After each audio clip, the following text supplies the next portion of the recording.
tous et bienvenue dans mon petit laboratoire. Alors il est clair que depuis 3 semaines mon laboratoire est à l'arrêt et que du coup ça me manque un peu de faire la cuisine et de vous proposer des gâteaux et de vous faire plaisir. Donc je me suis dit on va pas couper le contact comme ça, je vais vous proposer des petites recettes. Alors si ça vous plaît, je vous proposerai une recette toutes les semaines. Alors ce ne sera pas forcément une recette de cuisine traditionnelle, en tout cas de pâtisserie. Ça peut être aussi du cake design, du modelage et autres. Ce sera franchement selon la demande. Aujourd'hui j'avais envie de réaliser avec vous une petite recette facile et qui plaira à vos enfants. Puisque, rappelons-le, nos enfants sont avec nous 24 heures sur 24. Hein, on est bien d'accord. Donc il faut les occuper. Et puis même si vous êtes seul, il faut aussi vous occuper et il faut avoir des choses à manger devant votre série préférée parce que c'est clair qu'en ce moment, c'est le dieu Netflix. Donc, je vais vous proposer une petite recette qui s'appelle le cookie dough. Alors, qu'est-ce que c'est le cookie dough? Eh bien, c'est de la pâte à cookies. Il faut bien être clair, ce qui est le meilleur quand on fait des cookies, c'est quand même la pâte que l'on mange avant même de l'avoir mise au four. Mais maintenant, c'est possible. Alors, il y en a qui vont me dire, ah non, il y a des œufs. Pas dans cette recette. Il n'y a pas d'œufs. Donc, c'est très simple. C'est facile à faire avec vos enfants. C'est jouissif parce qu'on utilise nos petites mains et surtout, on n'utilise pas le four. Économie d'énergie. Voilà, donc, vous allez suivre les 2-3 petits conseils que je vous donne juste après et vous allez voir, vous allez vous régaler. J'espère que cette vidéo vous plaira. En tout cas, elle est pour vous parce que la cuisine, c'est avant tout du partage et j'avoue me sentir un petit peu seule en ces temps de confinement. Voilà, à tout de suite. Alors pour cette recette, vous aurez besoin de 300 g de sucre blond ou de cassonade. Vous aurez besoin également de 230 g de beurre pommade, 270 g de farine, une pincée de sel. Alors moi je préfère toujours prendre de la fleur de sel, je trouve que ça a plus de goût, ça apporte un petit peu de croquant et ça explose vraiment en bouche. Vous aurez besoin également de 2 cuillères à soupe de lait et un petit peu d'extrait de vanille. Et pour terminer, évidemment, le Graal, c'est les pépites de chocolat.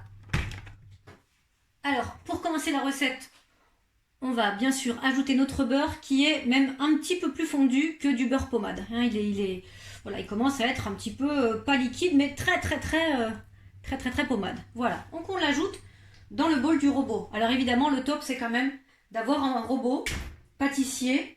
Si vous avez un KitchenAid, c'est très bien, mais n'importe quel autre robot, ça passe aussi. Vous pouvez même le faire si vous êtes un petit peu courageuse, le faire avec un fouet, ou courageux bien sûr. Une fois que votre beurre est ajouté, hop, le sucre. On ajoute évidemment l'arôme vanille. C'est toujours meilleur avec.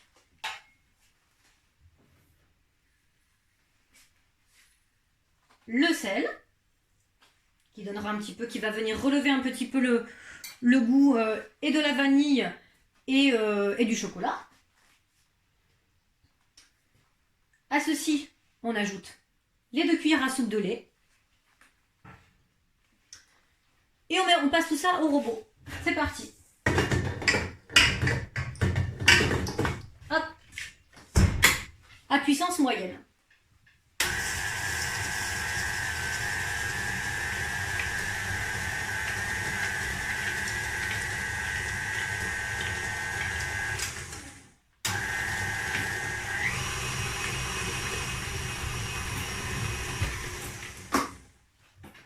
Une fois que tous les ingrédients sont bien mélangés, voilà, ça donne à peu près ça. Je vais vous montrer ce que ça donne directement à la caméra. Hop, vous avez déjà cette pâte qui sent très bon.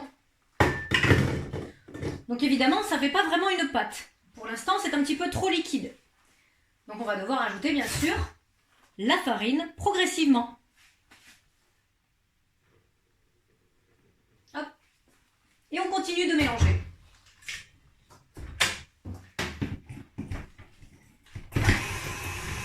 Voilà.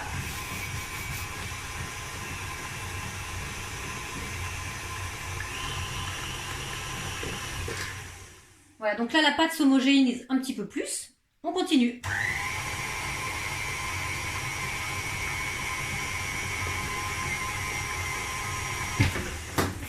On met le reste de farine. Vous voyez que la pâte elle tient un petit peu mieux.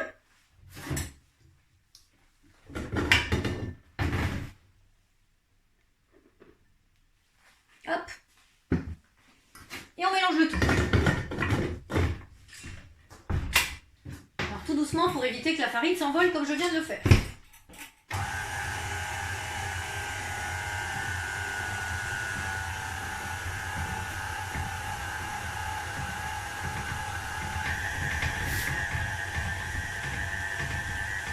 Voilà, la pâte commence à décoller un petit peu du bol, c'est bon signe. Et on arrête. Là, on commence à voir le résultat final. Juste avant, bien sûr, le principal, les petits morceaux de chocolat. Alors là, nous arrivons quasiment à la fin de la recette. Et là, j'ai mis mes plus gros gants. En plus, c'est d'actualité. Les petites pépites de chocolat. Alors celles-ci, c'est des chocolats au lait. Après, c'est selon les goûts. Vous avez aussi pépites de chocolat blanc ou de chocolat noir. Si vous n'avez pas de pépites, pas de panique. Vous pouvez également prendre une plaque de chocolat noir et le tailler avec un couteau de cuisine. Et ça ira parfaitement. Donc, on verse tout ceci à l'intérieur. Et là, on prend ses petites mains et on touille. Alors ça, vous pouvez le faire au robot, mais j'avoue que c'est un petit peu plus jouissif de le faire directement à la main. Si vous sentez que votre appareil, donc la pâte, est trop molle, vous pouvez la mettre un petit peu au frigo pendant un quart d'heure, 20 minutes. Ça sera plus facile après, selon comment vous voulez le manger. Alors, dans cette recette, moi ce que je trouve très sympa, c'est de faire des boules. Et après, ben, vous pouvez les manger comme ça, avec en dessert, avec un café. C'est très sympa et c'est surtout très gourmand. Alors j'avoue, c'est pas très régime, mais en même temps, c'est très gourmand et en ce moment, on a besoin de choses un petit peu plus gourmandes, de se détendre. Voilà. Là, les petites pépites sont bien mélangées. Allez, c'est parti. Une fois que notre pâte a la consistance qu'on voulait, on fait des petites boules. Hop. Et ça, vous voyez, c'est plutôt une recette assez facile. Donc là, vous voyez, ma pâte, elle s'écrase parce qu'elle est très très molle. Donc, comme je vous disais tout à l'heure, si c'est plus facile pour vous, vous la mettez au frigo et ça fonctionne très bien. Et ça se mange surtout tout seul. C'est délicieux. Si vous avez des enfants, c'est encore mieux. Si vous n'en avez pas, c'est encore mieux. Comme ça, il y en a plus pour vous. Hop. Voilà. Et vous faites des petites boules de taille. Vraiment, là, pour le coup, c'est vous qui choisissez. Et vous vous régalez. Alors, voilà, j'ai passé mes boules de cookies dough au frais pendant un petit quart d'heure, 20 minutes. Et maintenant, c'est l'heure de déguster. Voilà, donc mes petites boules de cookies dough sont prêtes à être dégustées. Donc, ça peut se manger tout seul. Ça peut se mettre dans de la glace vanille ou le parfum qui vous plaira. Après, il y a un test à faire, évidemment. C'est soit vous les goûtez vous, savoir si c'est bon, soit si vous avez un enfant sur la main, c'est toujours pratique. Ça tombe bien, moi j'en ai plein. Hop! Alors, je vous présente ma fille, Amy, qui va goûter tout de suite. Allez, Amy, vas-y. Si c'est pas bon, tu dis pas. Alors? Ah, elle aime bien. C'est très bon? C'est très bon. On a réussi. Voilà, c'est terminé. Bah, j'espère que cette petite recette vous a plu. Alors, c'est un peu les débuts, donc niveau technique, on n'est pas au top, mais en tout cas, c'est fait avec le cœur. N'hésitez pas à me mettre un petit commentaire juste en dessous pour me dire si ça vous a plu. Si ça vous a pas plu, le mieux, c'est de ne pas laisser de commentaires. N'hésitez pas à partager la vidéo si elle vous a plu. Et si vous en avez d'autres à me suggérer, n'hésitez pas. Si vous avez des choses que vous aimeriez apprendre, n'hésitez pas également.